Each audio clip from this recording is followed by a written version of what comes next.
Thank you for joining me. This is Exceptional Women Show. My name is Miriam Mugutu, and my guest today has decided of everything else she could do to venture into the muddy waters of politics, and she is vying for the MCA Imara Daim Award. Jackline.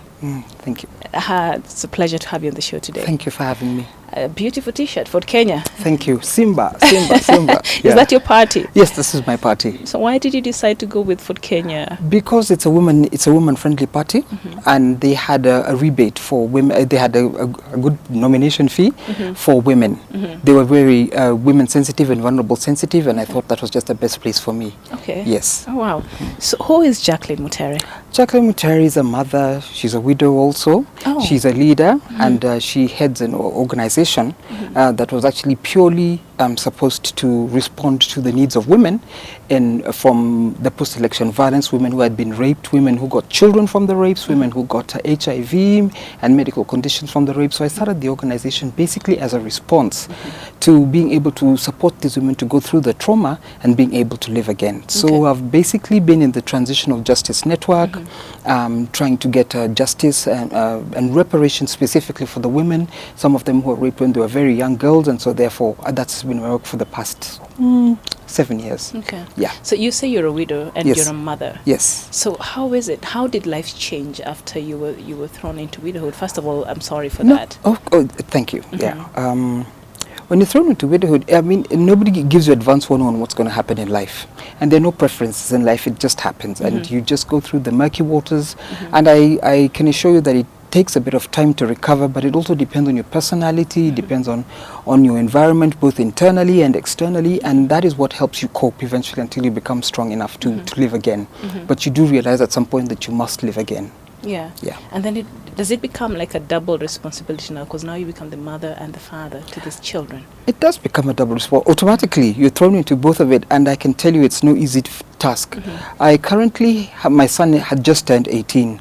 And I can tell you for a fact that I've tried to sell him off several times, but nobody will take him. So you tried to sell off his son. Yeah. I can't wait for mine to get into high school. And now you're trying to sell off yours. Because the teenagers are very difficult and very challenging. Okay. Yes, but it's very challenging. It's a very challenging stage, and bringing up girls and bringing up boys is both very different. Okay. So it's just different. Let me just say that. Okay. Yes. Okay. So what are some of your early experiences that maybe influenced your love and your passion for politics, if I may put it like that? I come from a background, can I say, of leaders.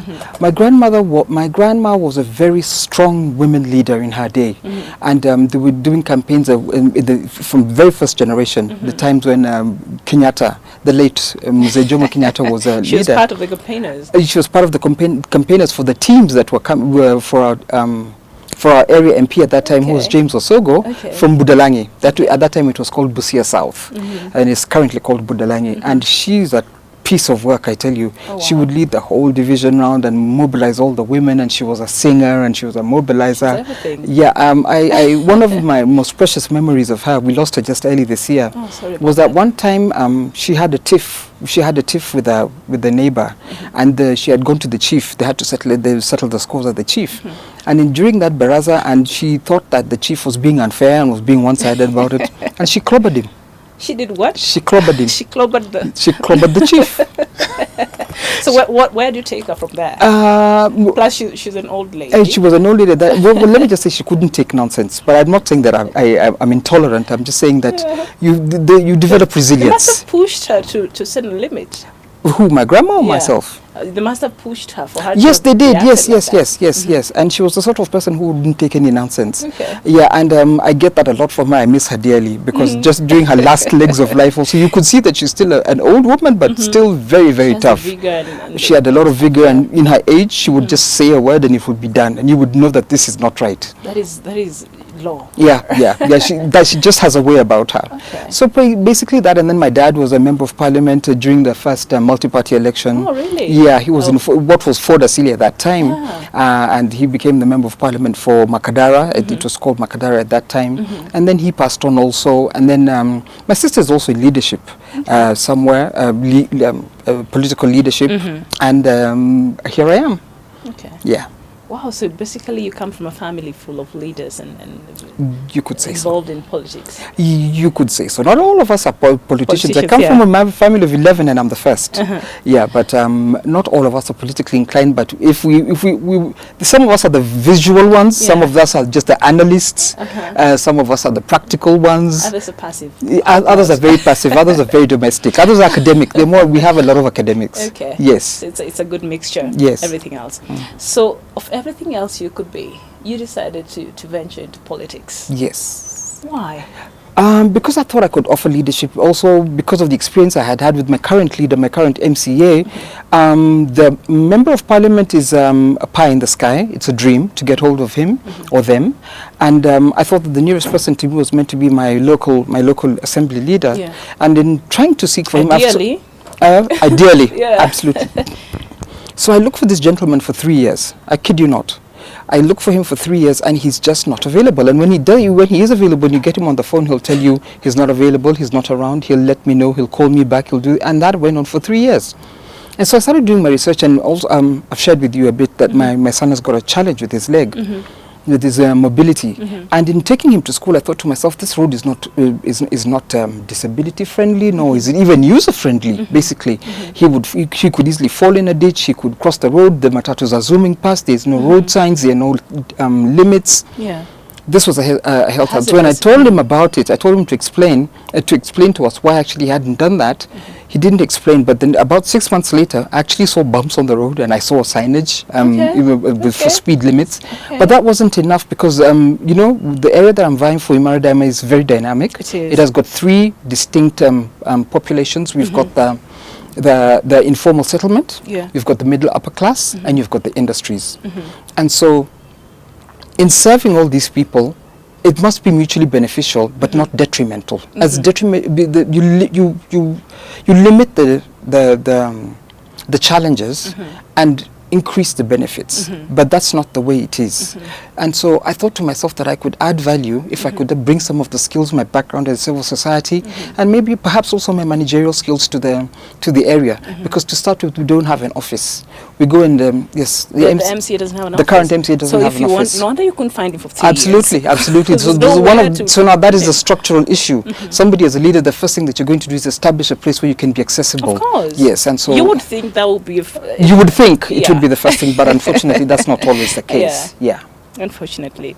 So, have you experienced any intimidation so far? Because I was speaking to another lady and she was vying. She was vying and she didn't get nominated, but she had received a lot of intimidation, especially from the male side. Have you received any intimidation? Yes. To start with, because it's an informal settlement, there's been quite, and you might know a lot about land grabbing in Embakasi. It's rampant. And so this area belongs to a certain person. And this person does not want you to go and campaign there. So I was warned well in advance. Really? Yeah. You just don't go here. For what reason? So no reason at all. This area is zoned off for person X. Ah, okay. All right. So it's zoned off for person X, so you're not supposed to go and campaign in that area. So I tried my luck. So I went. And how I went, I told the boys, go and put posters there. So when they put my posters up, we went a week and several days later, because one of my boys also lives in the same area, and went and found that either I had been decapitated. Your posters? Yeah, my posters had been decapitated, or my eyes had been gouged out, or they'd given me a mustache. Kids. Some of them are kids, of course. Some of them, I know. Some of them were kids vandalizing it. If you put it low enough, and a baby can get so they had been given a mustache. But mainly, it was also that they would take their posters and put them on top of my posters. So that was one of the signs of intimidation. And then, secondly, very recently, I think yesterday, we were in a community forum where we actually had a debate. We had an aspirants debate. And we were 3 men, myself, and then another 2 men. Actually, I'm the only lady in the area who's vying amongst 14 candidates. Oh, wow. And this drunk gentleman just comes towards me and leans and pushes me back, and he wants to get, and I say, I'm pushing him back also. And he felt offended. And I saw but this. That is harassment. That is actually harassment, and it was so public. And my male colleagues are not doing anything. My next colleague MCA is just sniveling. No. Yeah, this one is giggling. I thought this is not right. It's not even so I funny. pushed him away. So of course he was drunk and he got offended because I pushed him away. But And good the- manners. The men around were supposed to Absolutely, come and defend you. I really castigated the management of it, because my life was at risk at that very point. Had he chosen to do something, Yeah. he would have done what he wanted. Yeah. Next thing, another drunkard, a drunk boy, youth, walks in and talks to my colleague. Just in the middle of nowhere, and he's so tolerant. He's just taking it. We're in the middle of a session. Somebody just comes from nowhere, starts talking to him. He's okay with it, and the guy must have asked him for money or something like that, or told him to ask me for money or ask me for something, and he refused, and I refused. So he had a bottle in my hand, and he did this to me. Really? I said, did that just happen?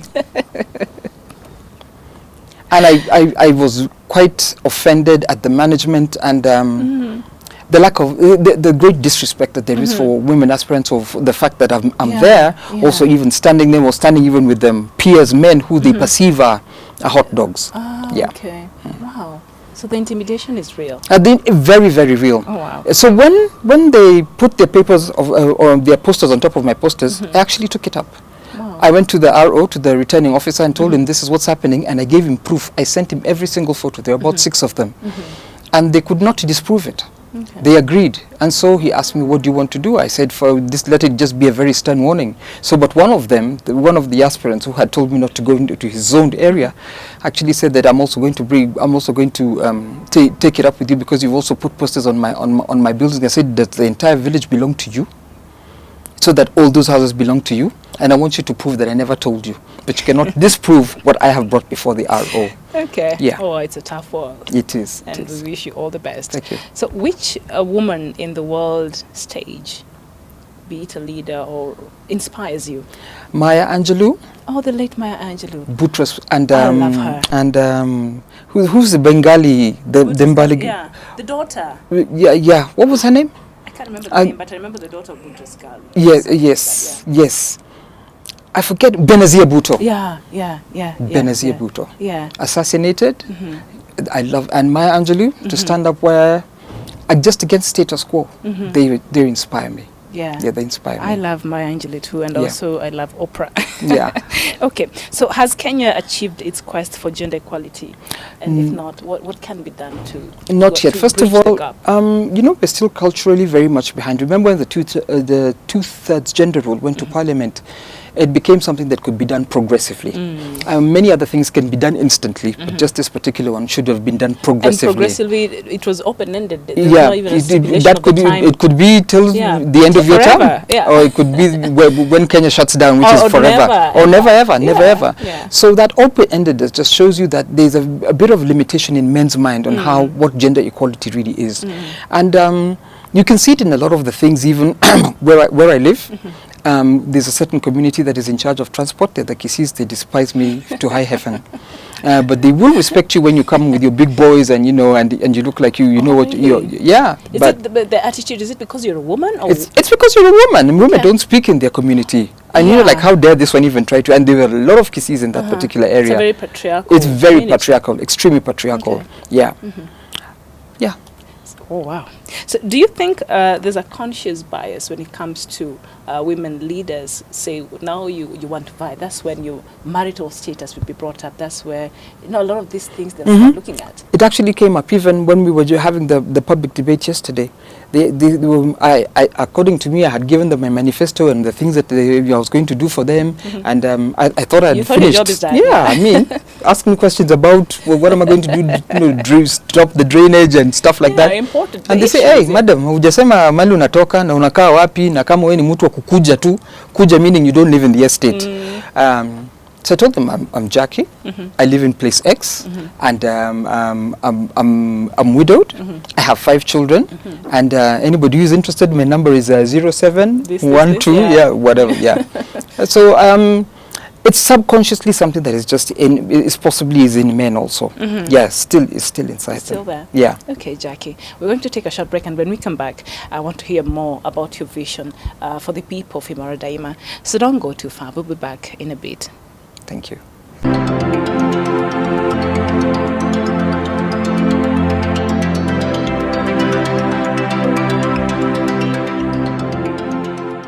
Welcome back. In case you just joined us, this is Exceptional Women Show, and my guest today is vying for the MCA for Imara Daima, Jackline Mutere. Karibu tena. Thank you. So, what are you going to bring to the table when it comes to Imara Daima Ward? First of all, I'm going to bring something that is constitutional. If you'll allow me, first of all, I'll bring something called participation. In my manifesto, which is a very simple 3-point issue, I talk about, first of all, the power of the people and the power vested in the people. The kind of leadership you experience or you have is based on your choices that you make, and you make that choice with your vote. And so whatever kind of leadership, the kind of person that you get in, if the person has been legally been voted in, that is a leader that you deserve. Secondly, public participation. It is something that has been challenging us, especially when leaders choose for us the kind of maendeleo that needs to be done. With the public participation bill that is now legal, it's now an act in the county government, nothing can be passed without it. There must be public participation, and by public participation means meaningful engagement with the communities to have them participate in the kind of development they want. For example, if you, just before the budgetary process comes out, they tell you that this is the budget for Imara Daima, and therefore these are the things that need to be done, so what do you want to do? So they will choose, we want a social center, or we want a health center, we want to fill our... So you let them prioritize. You let the community... you meet their needs according to Absolutely. their priorities. That is initially what the constitutional... that's what devolution was meant to be. A people-driven process. A people-driven process. That is number 2. That is public participation. And thirdly, it's about partnerships. Because the community is so diverse, I believe that we should actually utilize the strengths that we have from each other. For example, the industries, we could either we could request them to either employ some of the boys, build the skills of some of the boys and the girls, give them short stints, give them casual labor, and even utilize the 30% with them also, because they are also required to fulfill the constitutional order, and just request them to participate in the community in which they serve. For example, being careful about the environment, and the county is the main mandate of the county is the environment, which is environment and agriculture, or environment which is in agriculture, polytechnics, and ECDs, that is early child development centers, which we do not have. And they're not in Imara Daima, there's none. So what do you guys have? We have private institutions, but people just come up. There's no government. There's no government, and there's no government primary school. The government primary school is in Mukuru Kwanjaga, which is a neighboring ward. Okay, so children cannot come from this area X to go across, and that community also has children that need to go to that school, and it's overridden. They have a percentage of about 52 plus children per classroom. Oh, wow, that is heavy. I know. That is heavy. And so I was thinking, if we built a class, if we built a school, for example, that is disability friendly also, why not have Hebatula Glass, which is just our neighbor, maybe support us with windows? Why not have Philips, which is on Mombasa Road, fill our pharmacy, or fill the lab, or stock the lab, stuff like that kind of partnership. You do not have to give me the liquid cash. So you're looking at primary and high school? Absolutely. So there's no high school? No, there is one high school, that is Embakasi Girls, which is there, and they're also, up to date, the dormitories are still unfinished, and even the Honorable Sumra has really been pushing his personal friends to finish it. So I find that there's been a great big disconnect. Secondly, I also bring to the table the ability to legislate. Because the role of an MCA is to bring legislation, is to bring oversight, and to bring representation. So I would ideally be taking their needs to the county assembly, but I would then be also making laws that are relevant to our area, and at the same time making sure that all this is done through the oversight role. Yeah. So how would you describe your leadership style? It's very engaging, very engaging. It's involving, but I think I would say it's participatory. Yeah, because I would want that. I appreciate that I wouldn't please everyone, but at least I would know that a majority of people were involved in the process. Yeah. So are you family supportive of this? Not everyone. Especially your kids. Ah, boy. One, it's taking, I'm assuming, a lot of your time. Do you know who the person who takes after me is? The baby.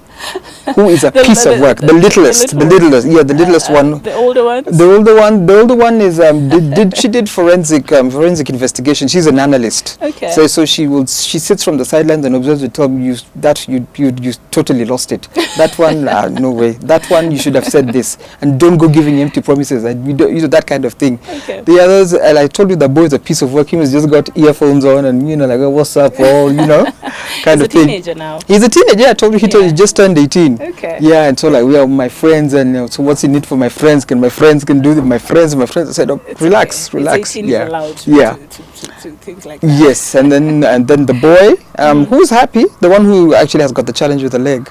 He's happy, and he's always asking me, what is an MCA? What does MCA do? Oh, really? He's invested. He's 9, so he hears a lot of noise. He said, Mom, I've seen MCA just crossing over here, so that's a tour, what do you call it? A road show. Road show passing. Yeah. Mom, there's so many MCAs. What is this MCA business? Yeah, so I have that the dynamic flow in my family. Okay. Yeah.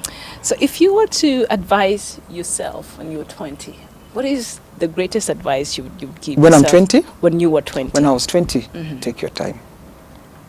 Take your time with everything. You must know yourself. Okay. You must get to the point where you self-actualize. Otherwise, you will realize that you're living somebody else's life. Because you'll always be pleasing people, wanting to please X, wanting to please Y, wanting to please either your husband, or wanting to please your friends, or wanting to please your parents. You do make choices after you have self-actualized. Yeah. So I know you've talked about Imara and a lot of things that are there. So what would you say is one thing that is unique about Imara Daima as a ward, and how can you use that to improve the lives of the residents? Just the very dynamic. You have industries one side, you have informal settlement one side, then you have the middle upper class. So the people from the informal settlements come to look for work in the middle upper class areas who serve the industries that are also the other side. Okay. So I think if we harness both the strengths of each institution, because even the middle upper class can actually support the informal settlement in ways that we for the partner doing many things, having community projects, and actually not having a divide of the haves and the have-nots. But it looks more like that. It is like that. It's very specific. It is. That's why it's a gated community. A friend of mine lives there. Yeah, it's a very gated community. Really wonderful place, and when you live in a gated community, there's a tendency for you to feel a little bit scared of what's happening on the outside world. And so the boys would start a car wash right opposite the entrance to the gate. And then when they miss water, perchance it could just be a genuine reason. There's really no water. They'll think that these boys have blocked a pipe. So when I talk to the boys, or they've diverted the water, and said, if to avoid all these problems, why not just get your own meter? Get your own meter and charge the client accordingly. And so you pay your council rates, you pay the water rates, and everybody's happy. What is so hard about doing that? But anyway, I'll be MCA. So you'll fix that? Yeah. Okay. So is there a time in your life you were, especially when it comes to leadership, like you mentioned, you've been in leadership positions even in your profession, that you were uncertain about something, but it had to be done, and you took that risk and you made the decision? And it turned out okay, or maybe not very okay sometimes. First of all, when I recently wanted to, when I shared my aspirations and actually wanted to become an MCA, initially your head is pumped up with all sorts of ideals and values and things that you're going to do, and you've got the strategy in your head, and you've got the campaign strategy in your head. 3 months down the line, you start wondering, what was I on about? But by that time, the train has left the station. You've got to live with the decision, live with the choice. So this particular choice I'm living with on the 8th of August. I'll know the reality of it. But having said that, also after the post-election violence in 2007, 2008, I went through an experience that was very bad, and which is why I decided to support women who were raped during the time. It took me about 3 years of recovery from that incident of abuse, and from that point I started the institution called Grace Agenda. Grace Agenda supports women of rape, specifically who got children. And there are so many women in Kenya who were raped during that time that have been unrecognized up till today. Nobody even talks about it. And which is why I just want to thank God for this platform now to actually say that I really want to challenge the Deputy President when he says that it is is impossible. What are his proper words? That we cannot implement the TJRC simply because the TJRC report. Yeah, the TJRC report, because it would actually divide the country. But the report was there to build cohesion. Okay, when they came, when they had their rally in Nakuru, and they said that the only people that they then knew was just the integrated IDPs, I thought there was something wrong with that narrative, because nobody had ever talked about women, nobody had ever talked about rape. Civil society had gone before the Waki Commission. There were reports, and the very TJRC report was there. There's the Kenya National Commission on Human Rights have got reports about women who were raped, but not a single one has been addressed, not a single one has been compensated. And the reparations agenda, the president himself said in 2014, I and my government, I sincerely apologize, and I therefore established this fund. Not a single shilling has come to the women specifically. And beyond that, others who still even need therapy or counseling or something. Absolutely.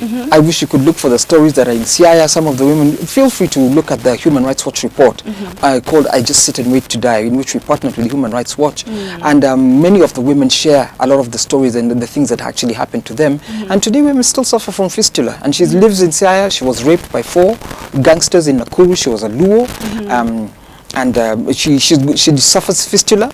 She couldn't find her husband at that time, went to the mortuary and finally found him, took him up country. You've been raped? Yeah. You've lost your husband? Absolutely. You've lost everything that you've worked for? So are you going to think about taking the body to home to bury because it's also a burnt body, or are you going to start thinking about what has happened to you personally? So women are like that.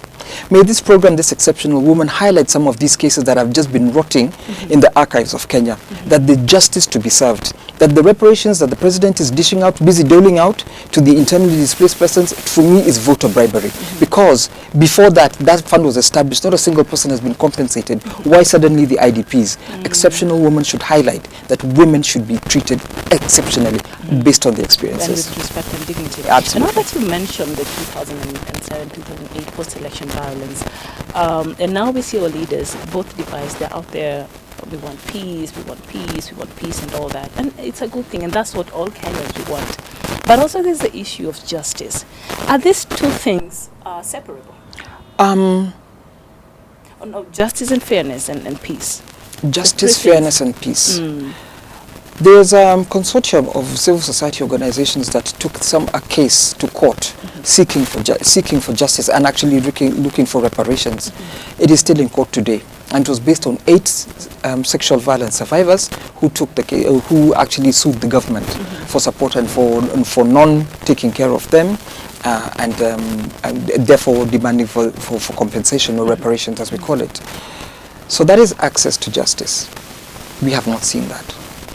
In all fairness, is it right for the Deputy President, knowing that that report covers violations from 1963 to 2008, say that it is difficult or it is not possible to implement the Truth, Justice and Reconciliation report based on his feelings and not on the aspirations of people, because it was an engaged document. It came from the people of Kenya. They're the ones who gave them the information that is based in that report.